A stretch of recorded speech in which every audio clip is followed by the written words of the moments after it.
Want to add the power of SMS notifications to your web app?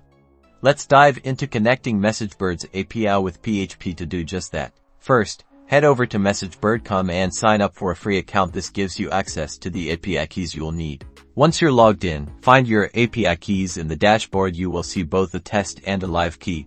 Copy your live key, keep it secure, as it allows you to send messages from your account. Now, create a new PHP file in your code editor. This is where the magic happens. Next, you'll need to install the Messagebird PHP SDK using Composer. This library makes it easy to interact with the Messagebird API. Open your terminal or command prompt and install Messagebird. Press Client. Inside the PHP file, include the autoloader from Composer, then initialize the Messagebird client using your API key and then replace with your Messagebird Live API.